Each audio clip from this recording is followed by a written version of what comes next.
Historias para Catecismo. La verdadera sabiduría cristiana se encuentra en el Catecismo. Escúchanos y disfruta cada día de una historia nueva. Acompáñanos.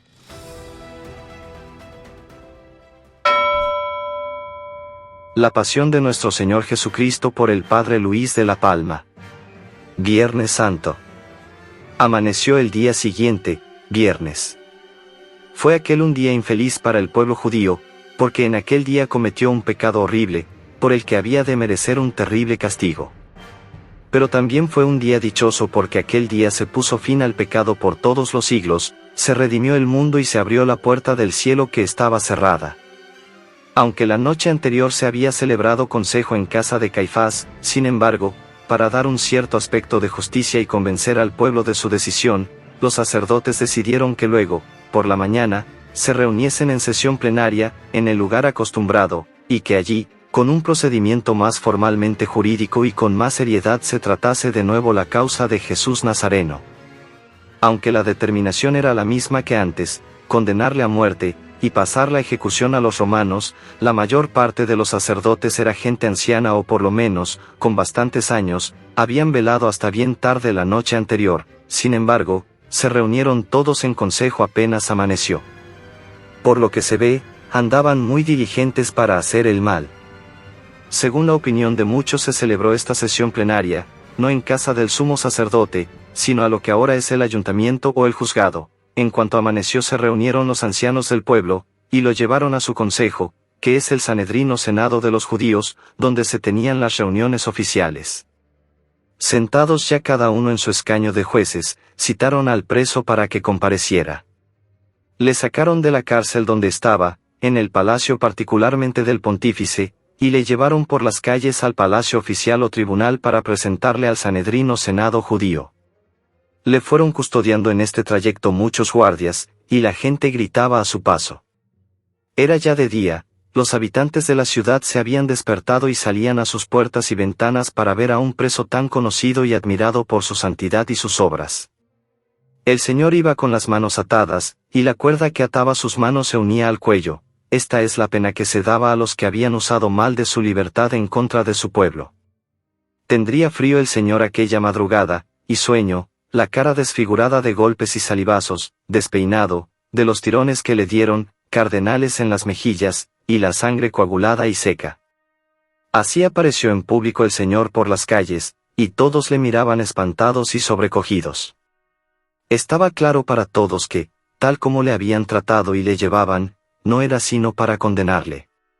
El rumor se extendió deprisa por toda la ciudad, y llegó a oídos de la Virgen María. Le contaron que habían sacado a su hijo de la cárcel, que le estaban llevando por las calles hacia el Sanedrín para juzgarle. La Virgen María escuchó aquello con el corazón partido de dolor. Salió deprisa de la casa para ver a su hijo. María Magdalena la siguió, y las otras mujeres, y Juan iba con ellas. En cambio, los demás apóstoles estaban desperdigados y escondidos de la gente, sin duda preocupados también de lo que sucedía con el Señor. No deja de ser sorprendente que hallándose el pueblo tan alborotado, nadie molestara lo más mínimo a la Virgen Nuestra Señora. Toda su cruz y su martirio fueron interiores, en el corazón, dentro del que ofrecía su Hijo al Eterno Padre, y a sí misma se ofrecía, llena de amargura, pero obediente y enamorada. Estaba ya el Señor como reo delante del Senado judío y mandaron que lo desataran, para tomarle declaración y así pudiera responder con más libertad. Esto lo hacían con todos los reos, y también lo hicieron con el Señor, porque San Marcos señala que luego le volvieron a atar para llevarle a Pilatos. Estando así, desatado y en presencia del Sanedrín ya no buscaron testigos, sino que continuaron sobre lo declarado la noche antes. Le preguntaron, si tú eres Cristo, dínoslo. Lo mismo le habían preguntado días antes en el templo, ¿hasta cuándo nos vas a tener en suspenso? Si tú eres Cristo, dínoslo claramente. Y se lo dijo tan claro que le llamaron blasfemo y quisieron apedrearle, las piedras que se quedaron sin tirarle querían tirárselas ahora, y matarle, por eso le preguntaron, si tú eres Cristo, dínoslo claramente. El Señor, que veía en sus corazones, respondió, sé que, si os lo digo, porque yo lo diga, no me vais a creer, y si intentara probároslo con la ley y los profetas y os hiciera preguntas sé que no me vais a querer responder, y aún menos me vais a poner en libertad. No merecéis la respuesta que preguntáis, porque queréis saber la verdad para condenarme por ella. Pero tampoco quiero que nadie piense que por miedo a la muerte no digo la verdad. Os voy a decir la verdad, este hombre que veis aquí, como reo, juzgado por vosotros, le veréis pronto sentado a la derecha del poder de Dios para ser vuestro juez y el de todo el mundo. Al oír esta respuesta, que era toda verdad, para armar mejor su acusación le dijeron, ¿luego tú eres hijo de Dios? En el modo de decirlo se notaba su burla, la mofa que hacían de Jesús, a quien consideraban un loco y un mentiroso. Soñaba ser hijo de Dios, decía que vendría sentado sobre las nubes a la derecha de Dios, bien pronto estaría clavado en una cruz entre dos ladrones. Así, su pregunta no disimulaba su ironía, ¿así que tú eres hijo de Dios, tú, hijo de un pobre carpintero, tú, un hombre de malas costumbres, comilón y bebedor, amigo de publicanos y pecadores, tú, endemoniado y blasfemo, tú dices que te sentarás a la derecha de Dios? ¿Dices que te veremos venir sobre las nubes? Sí, y en el aire colgado te veremos, en medio de otros ladrones, y no en las nubes ni a la derecha de Dios como tú dices. Se dio cuenta el Señor de la malicia de esta pregunta, y lo que pretendían con ella, pero quiso responder con la verdad y con la misma entereza que había respondido la noche antes, sí, yo soy ese que vosotros decís. Al oír la respuesta y al ver que se mantenía en lo dicho, se consultaron entre sí unos con otros y dijeron, ¿qué necesidad tenemos ya de testigos? Lo podemos ser nosotros mismos que hemos oído la declaración de su boca. Habían oído dos cosas suficientes para darle muerte. Habían oído de él que era Cristo, el ungido Rey de los judíos. Y también que era Hijo de Dios. Esta segunda afirmación era, según ellos, una blasfemia contra Dios por la cual debía morir. Y llamarse Rey de los judíos era un crimen de lesa majestad contra el César romano, por la cual tenía pena de cruz, según la ley romana. Con estas dos acusaciones decidieron llevar al reo a Pilatos para que ejecutase él la sentencia. Jesús, condenado a muerte, es entregado a Pilatos. No confiaron este traslado de Jesús desde el Sanedrín a Pilatos a 3 o 4 comisarios ni a los encargados ordinarios de la justicia, sino que, todos los jueces, ancianos, letrados y sumos sacerdotes, se levantaron irritados y enfurecidos y le llevaron ellos mismos a Pilatos. Lo hicieron así para asegurar más la ejecución de la sentencia, y obligar con su presencia a que Pilatos se diera prisa. Así se cumplió lo que él había dicho, que los sacerdotes principales le habían de entregar a los gentiles, y también lo dice el libro del Éxodo, toda la multitud de los hijos de Israel le matará. Para este trayecto desde el Sanedrín hasta el pretorio de Pilatos le volvieron a atar, le ataron por las manos y el cuello, con cadenas de hierro, como era costumbre hacer cuando se entregaba a un delincuente que había confesado su delito para que se ejecutase la sentencia. Era ya completamente de día cuando trasladaron a Jesús, y el rumor de lo que pasaba se había extendido hasta el último rincón, así que había mucha más gente y el ruido y vocerío era mucho mayor. Y ya todos decían que le habían condenado a muerte porque la decisión del Sanedrín había sido unánime, llevaban al Señor de las manos de Caifás para entregarlo a las de Pilatos. Esto es lo que quiere decir San Juan, que pasaba de la jurisdicción eclesiástica a la civil. Judas se ahorca. Quizá Judas no pensaba que este asunto fuera tan adelante, ni que la malicia de los sacerdotes fuera tanta que quisieran matar de verdad al Salvador, quizá esperaba que se contentaran con un castigo más moderado, con una pena corporal o con el destierro. Pero al ver que la noche anterior en casa de Caifás le habían condenado a muerte, que todo el Sanedrín había confirmado luego esta sentencia, que le estaban llevando al pretorio para que Pilatos le ejecutase, se desesperó. Fue el demonio que le tenía algo ciego y le hizo cometer aquella traición, fue el demonio el que, ahora, le hizo ver su pecado y le llenó de inquietud y de miedo. Ya que conocía su culpa y le pesaba haberla hecho, podía haberle dolido por amor al Señor, podía haber llorado delante de Dios, como Pedro, podía haber ido a la Virgen María para que le alcanzara el perdón de su hijo. Pero como hombre que siempre ha sido falso y mentiroso, que siempre se ha guiado por la hipocresía ante el Señor, en este momento no supo dar con el verdadero camino. No le dolía el haber ofendido a Dios, no deseaba enmendarse y servirle, su arrepentimiento no le llevó a una verdadera penitencia sino a la desesperación, ahogándose en su propio pecado. Le dolía por sí mismo, por haberse equivocado, porque los hombres iban a odiarle, pero no por amor a Dios. Trató en primer lugar de deshacer la mala venta que había hecho, devolvió a los sacerdotes su dinero, como si, por eso, ya no tuviese él la culpa del daño que sufriese el Salvador. Fue a los sacerdotes en el momento en que estaban acusando al Señor para darle muerte, les devolvió las 30 monedas, diciendo, he pecado porque entregué a un hombre inocente, no quiero guardar un dinero tan mal ganado ni menos que, por él, se me eche a mí la culpa de lo que padece este hombre. Ahora vosotros no tenéis excusa de vuestra maldad si seguís diciendo que yo era su discípulo y lo entregué. Mentí. Yo le conozco y he vivido con él y he hablado con él y os aseguro y juro que este hombre es justo, es santo. Si le vendí fue por mi culpa, reconozco mi pecado. Para que veáis que es cierto renuncio al dinero que me disteis, no quiero que quede en mi poder el precio de este hombre, tomad vuestro dinero.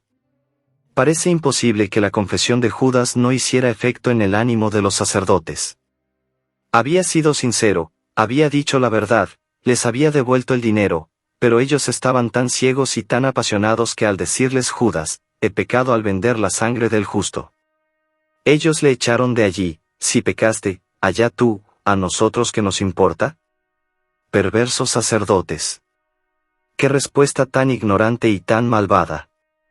Admitís que pecó el que os entregó a Jesús y, sin embargo, decís que su pecado es solamente suyo y que no os afecta a vosotros. Si estuvo mal venderle, vosotros le comprasteis. Si lo que trae desesperado a Judas es haberle entregado a la muerte, vosotros le vais a matar. Al entregar Judas el dinero, vosotros queréis mantener el contrato celebrado con él y, a la vez, estar libres de toda culpa, porque decís, allá tú, ¿a nosotros qué nos importa? Al ver Judas que los sacerdotes no querían aceptar su dinero, y que le quemaba en las manos, se fue al templo y tiró en él el dinero. Y, desesperado, fue y se colgó, y cayó de cabeza y se reventó por medio y se desparramaron todas sus entrañas. Y la cosa llegó a conocimiento de todos los habitantes de Jerusalén, de forma que el campo se llamó en su lengua campo de sangre. No había quien pudiese castigar el pecado de Judas, y él mismo se hizo juez de su culpa y ejecutor de su pena. Ni la tierra recibió su cuerpo ni el cielo su alma. Escogió el aire por morada, donde habitan los demonios, y allí se adueñaron de él, y, como estaba escrito, el demonio se sentó a su derecha como el abogado se sienta a la derecha del acusado, llama al impío contra él, y que el demonio esté a su derecha, que al ser juzgado salga culpable y su oración sea tenida por pecado. Judas, el más desdichado de los hombres, a quien más le valiera no haber nacido. ¿Por qué añadiste a tu pecado otro mayor desconfiando de la misericordia de Dios? ¿Por qué no te acordaste de lo bueno que había sido siempre el Señor contigo? Tu pecado era grande, pero debías haber pensado que, cuando habías decidido venderle, él mismo te lavó los pies y te dio a comulgar su cuerpo y su sangre. ¿No te acordaste de que, cuando le entregabas, él te llamó amigo? Desventurado Judas. Ya que no te acordaste de Jesús, podías haberte acordado de la dulzura de su madre, la Virgen María, era tan buena que ella misma hubiera ido contigo a su Hijo resucitado para conseguirte el perdón. Incluso en la cruz, antes que muriera, hubiera pedido por ti y te hubiera conseguido el perdón de su Hijo. Judas sin esperanza. ¿Por qué no esperaste a que el Señor al interceder por todos, sin que nadie lo pidiera, intercediera también por ti en la cruz? Fuiste ciego, se habían adueñado de ti tus malas acciones y el mismo demonio, y no mirabas al Señor para esperar su misericordia, sino que te dejaste hundir por el peso de tu misma culpa. Los sacerdotes no quisieron recibir de Judas el dinero, porque, de hacerlo, se obligaban a levantar su acusación contra el Señor y a ponerle en libertad. Y eso no lo querían hacer de ninguna manera, sino llevar adelante su perversa intención hasta clavarle en la cruz. Si a Judas le parecía que había pecado en la venta, a ellos les parecía que habían hecho una cosa buena, tanto, que algunos dicen que tomaron el dinero del tesoro público del templo, porque daban muerte a un blasfemo, y era un gasto piadoso, y creían así honrar y dar culto a Dios. Pero cuando Judas tiró las monedas en el templo, Los sacerdotes que estaban allí oficiando lo recogieron y lo guardaron hasta ver lo que decidían los sacerdotes principales y los magistrados. Después de la muerte del Salvador, y sabiendo lo que Judas había hecho, aceptaron el dinero, y no les pareció conveniente volver a echar el dinero al gasofilacio o cepillo del templo por ser precio de sangre, es decir, precio por la muerte de un hombre. Y, poniéndose de acuerdo, compraron un campo, que se llamaba del alfarero, para sepultar a los peregrinos. De este modo, los sabios doctores, por no perder el dinero, lo aceptaron como ofrenda y no quisieron echarlo en el gasofilacio, que era el lugar donde se echaban las ofrendas. No les pareció mal sacar el dinero de allí para pagar la muerte de un hombre, y, sin embargo, les pareció mal volverlo a poner allí. Los santos y piadosos sacerdotes que habían dado muerte al heredero, compraban un campo para los de fuera, para los peregrinos. No pretendían otra cosa que disimular su maldad con este acto aparentemente piadoso. Pero Dios les castigó con el mismo campo porque la gente le llamó campo de sangre, de modo que cuantas veces se nombraba ese campo se recordaba el delito cometido. Pilatos recibe al Salvador. La situación era nueva y de las que raras veces se ven en el mundo. Un hombre que, días antes, había hablado en el templo con tanta majestad, que había entrado en Jerusalén con el triunfo más grande y la aclamación mayor que nunca se había visto, iba ahora preso y maltratado por la autoridad pública.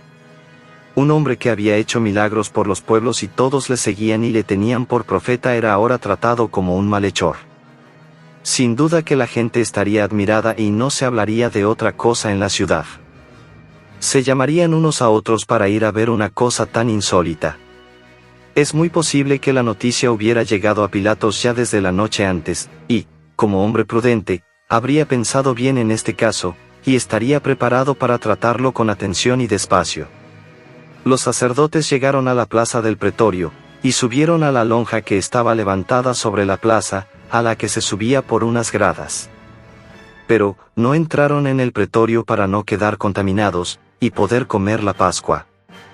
A los sacerdotes, santos y piadosos, les parecía que iban a quedar sucios e impuros con solo pisar el pretorio donde se condenaba y se ejecutaban las sentencias y, en cambio, no se consideraban manchados por entregar a la muerte al Salvador.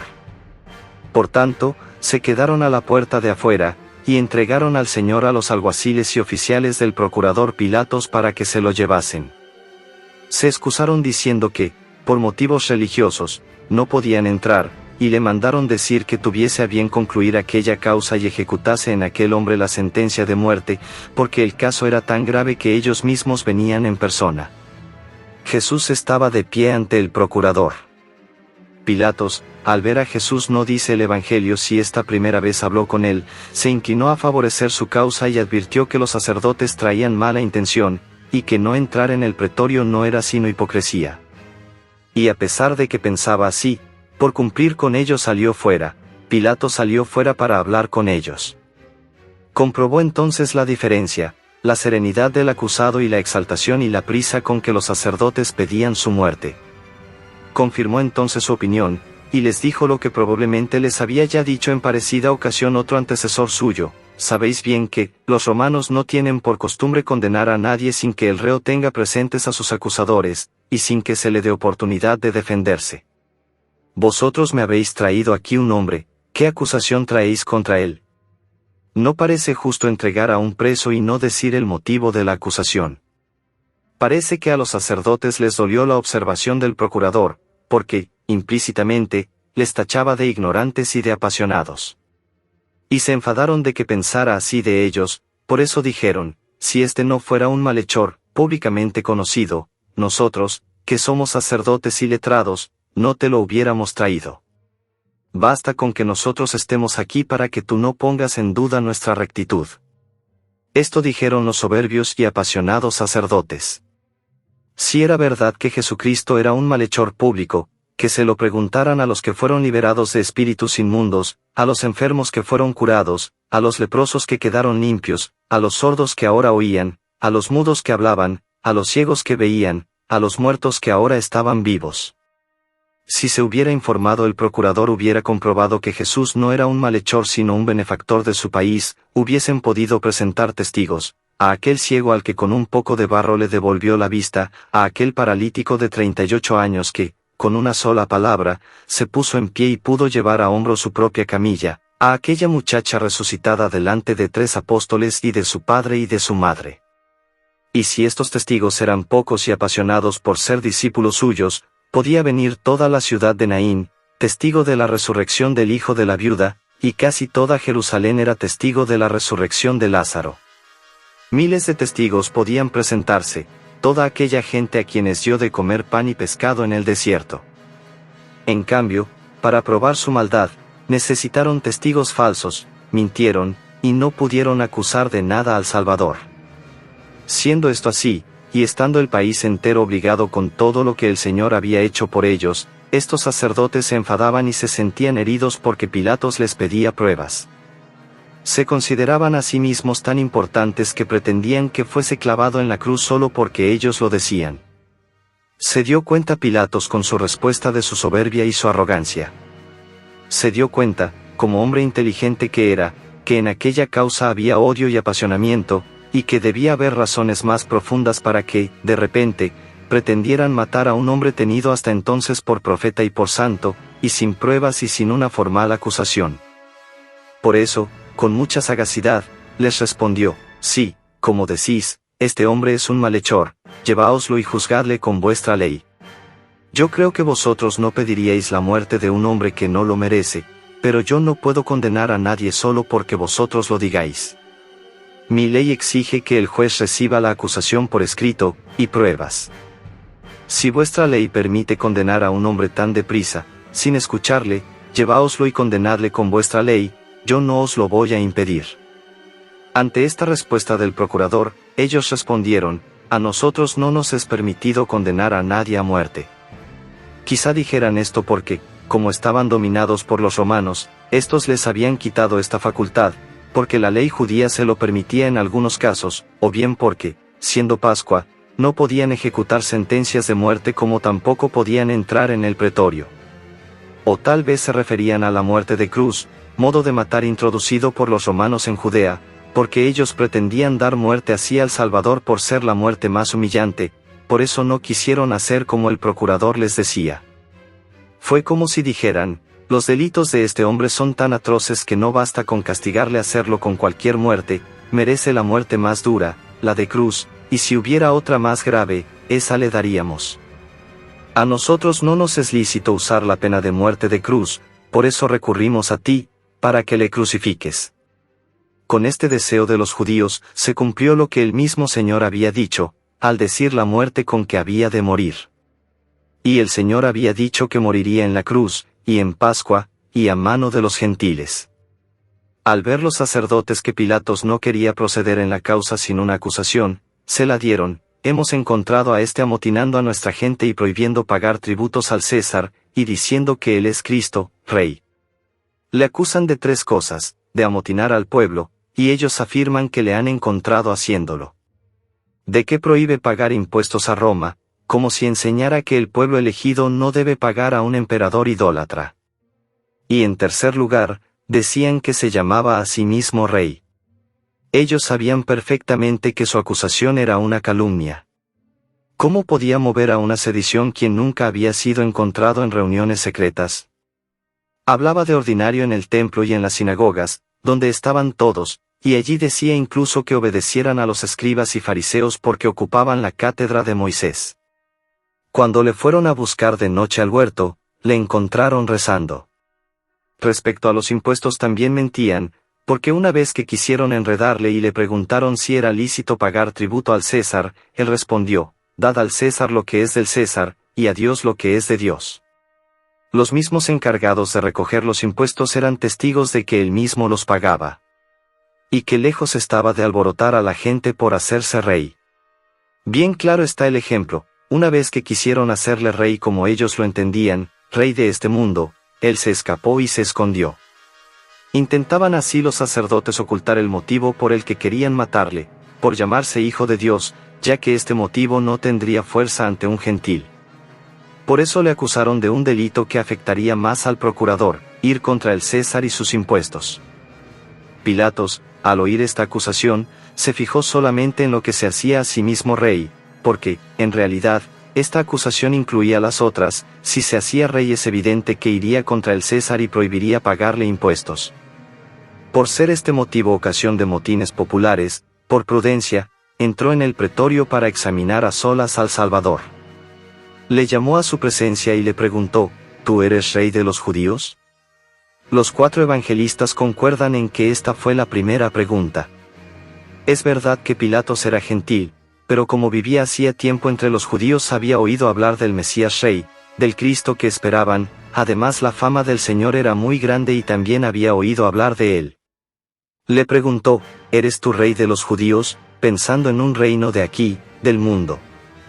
El Salvador, que no estaba presente cuando Pilatos habló con los sacerdotes, le dijo, ¿eso lo dices por tu cuenta o es parte de la acusación que han hecho contra mí? Le dio a entender que sabía de dónde venía esa pedrada aunque los autores escondieran la mano. Como si le dijera, está claro que tú no piensas que yo soy rey ni intento serlo, pero me lo preguntas porque te han dicho eso de mí, y te han pedido que me lo preguntes. Se dio cuenta Pilatos con estas palabras que se había dejado influir demasiado por los sacerdotes, y para hacerle ver que no le habían impresionado las acusaciones que le hacían ni creía en ellas, le respondió, ¿soy acaso judío, para saber esas cosas que vosotros decís del Mesías, y menos para preocuparme de ellas? Si te lo pregunto no es porque a mí me importe, te lo pregunto porque soy tu juez, y esto es lo que han declarado contra ti. Tus paisanos, y no unos cualquiera, sino, los pontífices y sacerdotes de tu ley, te han entregado a mí. ¿Qué es lo que has hecho?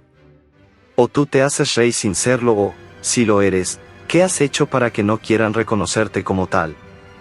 A estas palabras del juez, ¿qué hiciste?, el Salvador podía haber respondido muy largamente en su defensa, pero Pilatos había hecho 2 preguntas, si era rey y qué había hecho, es decir, ¿por qué delitos le entregaban los sacerdotes? Jesús respondió a la primera, mi reino no es de este mundo. Cuando dice reino, no se refiere solo al cielo de los bienaventurados sino también a todos los fieles de este mundo que forman la Iglesia. De ahí que no dijo, mi reino no está en este mundo, porque sí está, sino que dijo, mi reino no es de este mundo, no es terreno ni temporal, viene del cielo, de donde bajé a juntarlo con la tierra por medio de mis palabras y mis obras, por medio de la fe. Vine a rescatarlo del mal con mi muerte, a santificarlo con los sacramentos, a lavarlo con mi sangre, a hacerlo hermoso con mi gracia, a darle vida con mi espíritu. No es de este mundo mi reino, porque no consiste en bienes mundanos, sino en vida y salvación eterna. Esto dijo el Salvador a Pilatos para desengañarle de su error, y también a los sacerdotes que decían que merecían la muerte por levantarse como rey frente al César de Roma. Mi reino no es de este mundo. Tu reino sí que es de este mundo, y yo no trato de quitártelo, sino de darte el reino eterno. Esto es lo que a ti debería importarte, y lo que deberías investigar para ser fiel al César. Yo te aseguro que ningún rey de la tierra debe temer a mi reino porque, si mi reino fuera de este mundo, yo tendría criados y ministros, como tienen los otros reyes, y tendría soldados, los cuales lucharían por mí para que no cayera en manos de los judíos. Pero, tan lejos estoy de estas cosas que a un discípulo mío que intentó defenderme con una espada, se lo prohibí, y le amonesté por ello.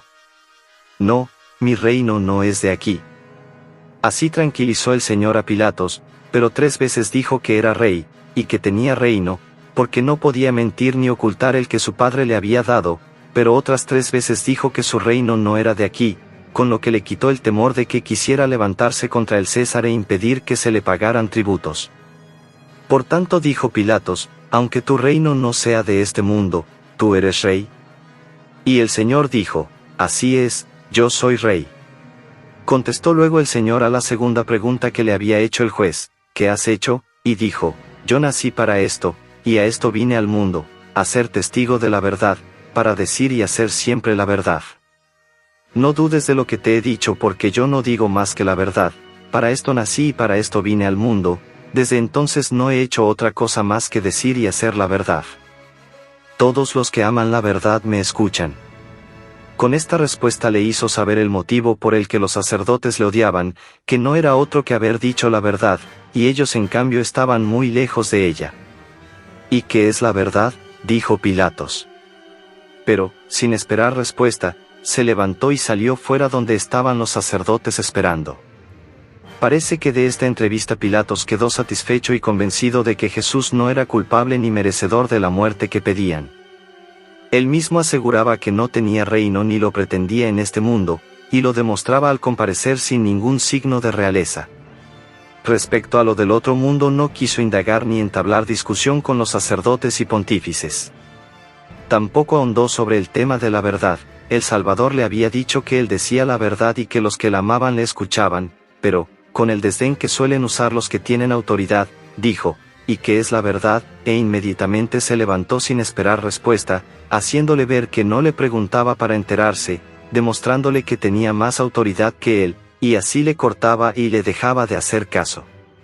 O quizá fue que, pues le estaban esperando los pontífices y sacerdotes, no quiso hacerles esperar más y, estando como estaba satisfecho de las respuestas de Jesús, salió a darles el resultado, y les dijo, yo he examinado a este hombre sobre lo que le acusáis, y no encuentro en él motivo alguno para condenarle a muerte.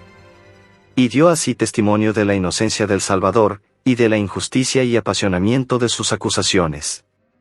Al ver los sacerdotes lo mal que iban las cosas, y suponiendo que el Salvador había respondido a Pilatos hablando de su reino espiritual, les pareció que con aquellas mentiras había trastornado al juez y había desviado amañadamente la pregunta, y empezaron a gritar, está bien eso de que su reino no es de este mundo, y trae, alborotado a todo el pueblo enseñándolo por toda Judea, desde Galilea, donde empezó a juntar sus discípulos y a crear escuela. Hasta Jerusalén ha llegado su doctrina. Quizá dijeran esto último porque hacía poco, en la fiesta de los Ramos, toda Jerusalén se había levantado preguntando, ¿quién es este? Pero como Pilatos veía el asunto tan revuelto, deseaba librarse de él. Al oír la palabra Galilea, preguntó si aquel hombre era Galileo, y al saber que pertenecía a la jurisdicción de Herodes, se lo envió, porque estaba en Jerusalén aquellos días. Herodes se burla de Jesús como si estuviera loco. Herodes, llamado Antipas, era tetrarca de la provincia de Galilea. Sus hermanos eran Filipo, tetrarca de Icherie, y Arquelao, que fue tetrarca de Judea. Por eso, desde hacía tiempo, Judea estaba gobernada por procuradores, y Poncio Pilatos era ya el sexto que había tenido. Los tres hermanos eran hijos de Herodes el Grande, el que mató a los inocentes de Belén al querer matar al Salvador.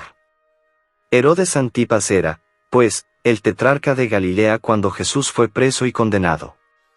Este Herodes era tan deshonesto que había tomado a la mujer de su hermano Filipo, Herodías, y públicamente vivía en adulterio con ella, y porque Juan el Bautista le reprendía su vida y su escándalo le mandó matar después del baile de Salomé, por deseo de la misma Herodías. Era tan ambicioso, que por conseguir el reino de Judea, que habían quitado a su hermano Arquelao, no le importaba hacer cualquier cosa para crearse simpatías entre el pueblo judío, quizá por esa razón vino a Jerusalén a celebrar la Pascua, y por la misma razón mandó más tarde matar a Santiago y encarceló a Pedro. Herodes estaba enemistado con Pilatos porque éste, hacía poco, había dado muerte a unos galileos en el templo mientras ofrecían un sacrificio, pero también porque si demostraba su enemistad con Pilatos sabía que se granjeaba la simpatía de los judíos, aunque es evidente que no podía ser muy amigo de quien gobernaba la provincia que deseaba para él. Estos eran los monstruos que gobernaban, y en sus manos estaba la causa del Salvador. Ante la inocencia de Jesús y la rabia de los sacerdotes, Pilatos decidió tener una deferencia con Herodes, y le envió un preso tan insigne como si fuera un regalo real. Pensaba también que por ser Herodes judío entendería mejor las acusaciones que se le hacían como rey Mesías, y podría defenderle con más conocimiento de las acusaciones. Cualquiera que fuese el motivo, Pilatos deseaba desembarazarse de este caso tan enmarañado, y se comportó como un mal juez porque sabiendo la verdad no quiso defenderla. Prefirió confiar el problema a un hombre deshonesto y ambicioso. Es de suponer que los sacerdotes y pontífices, ya que no consiguieron su intento con Pilatos, se alegraran cuando Jesús fue llevado a Herodes porque sabían de él que deseaba favorecerles. Le recordarían que ese hombre era el que persiguió a su padre, teniéndole por sospechoso ya cuando era un niño, y le repetirían también que alborotaba el pueblo, para que hiciera con él lo que debía, ya que lo tenía entre las manos. De esta manera todos los tribunales y jueces que había en Jerusalén conocieron la causa de Jesús Nazareno, y su inocencia.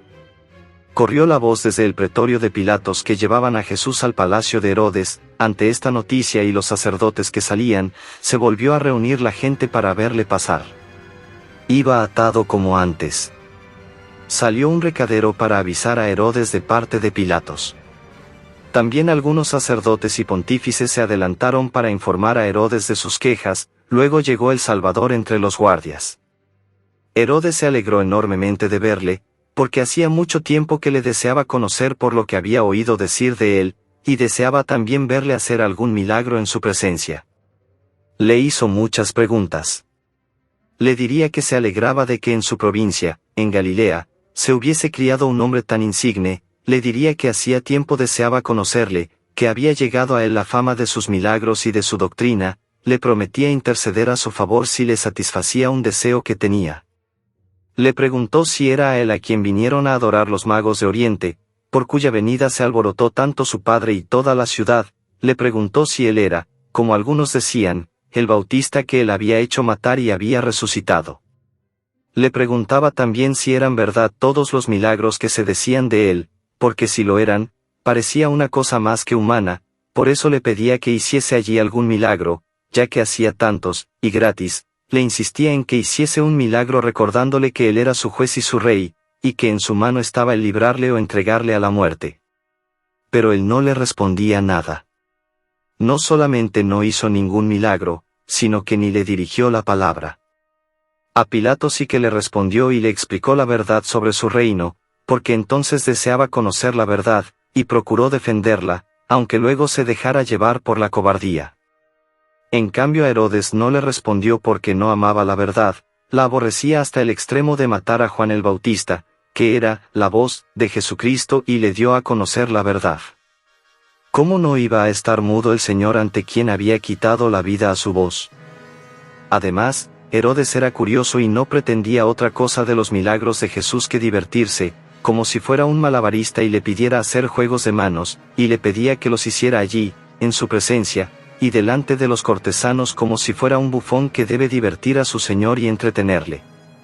De ninguna manera se inclinó el Señor de la Majestad para hacerse juglar de Herodes. No quiso dar a los soberbios y orgullosos lo que sí daba con tanto gusto a los sencillos y humildes. Tampoco quiso hacerlo para que no se pensase que se acomodaba a su gusto con el fin de escapar de la muerte, a la que él se ofrecía voluntariamente. Con su silencio nos enseñó a despreciar la honra y el favor mal ganado, y a no usar mal del poder de Dios haciéndolo servir de alguna manera a la ambición y al beneficio personal. Nos enseñó a ser precavidos y a no hablar ingenuamente de Dios a quienes solo desean saber de Él por curiosidad, por vanidad, por decir que saben de todo. Allí estaban los sacerdotes principales y los escribas acusándole insistentemente, temiendo que por segunda vez saliera mal su intento.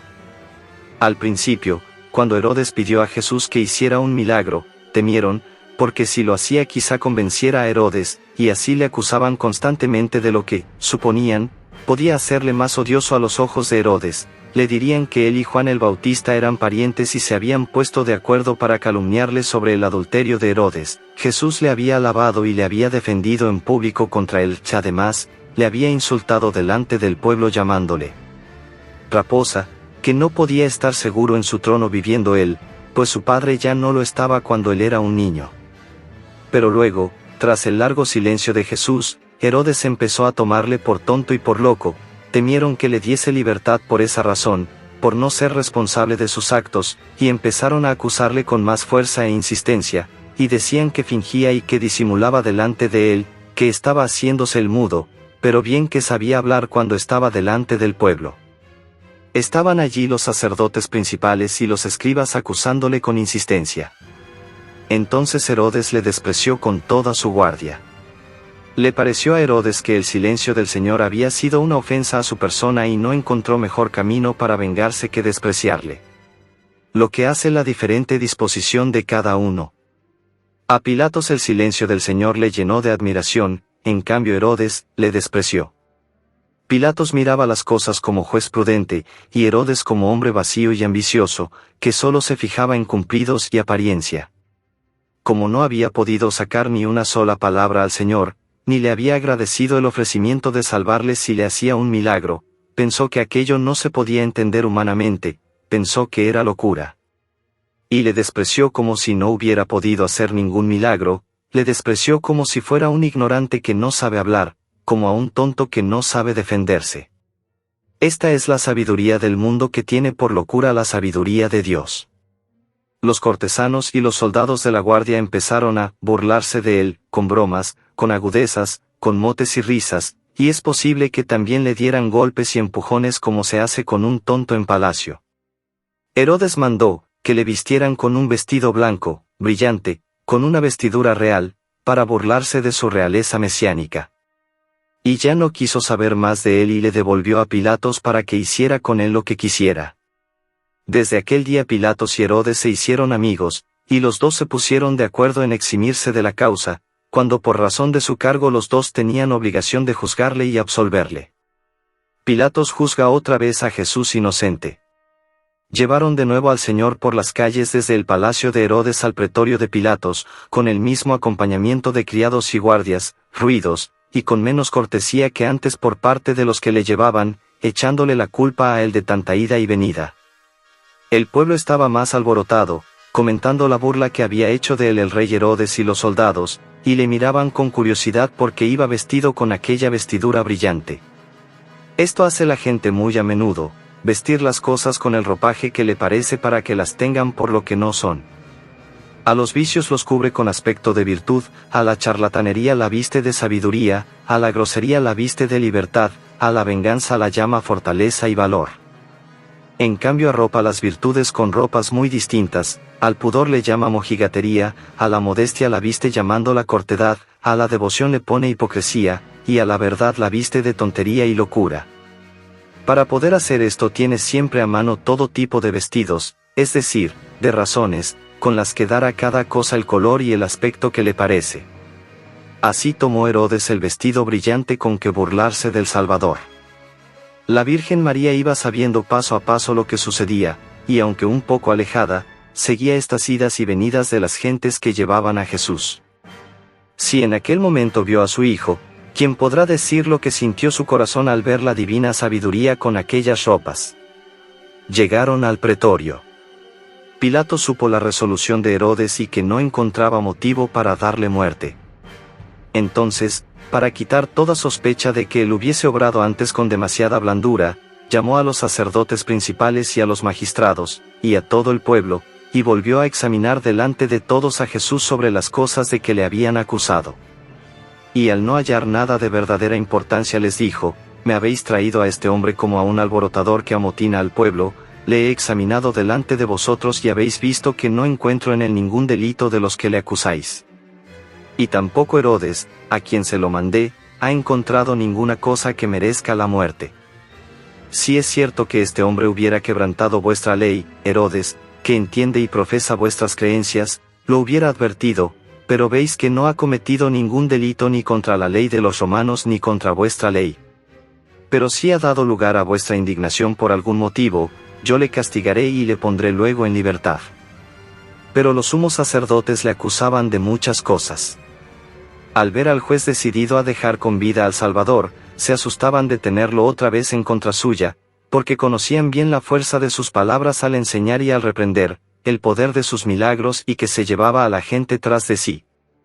Si quedaba con vida, ¿qué podían esperar sino perder toda su autoridad y prestigio?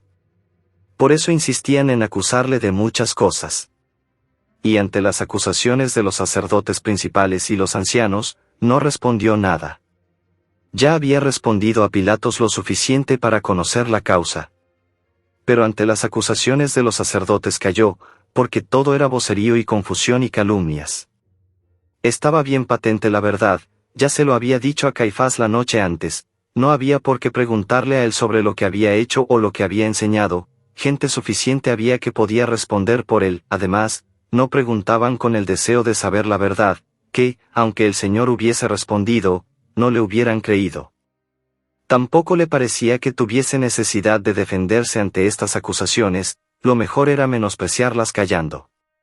San Ambrosio dice: el Señor, acusado, calla, y con razón calla, porque no necesita defensa. Que procuren defenderse los que temen ser vencidos. Al callar no otorgó, como se dice, sino que tuvo en tan poco las acusaciones que no se dignó refutarlas. Sorprendido Pilatos de su silencio, le preguntó, ¿pero no oyes todas las acusaciones que hacen contra ti?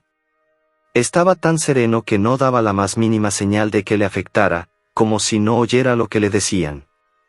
Está escrito, yo, como si estuviera sordo, no escuchaba. Y estaba tan callado que parecía mudo, como un mudo que no abre su boca.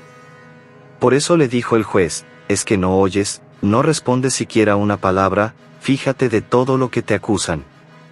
Pero el Señor no le respondió, de modo que Pilatos aún se quedó más sorprendido. No entendía el motivo de tan raro y desacostumbrado silencio. Los sacerdotes no recordaron ante su silencio lo que estaba escrito de él, como un cordero ante el que le trasquila, enmudecerá y no abrirá su boca.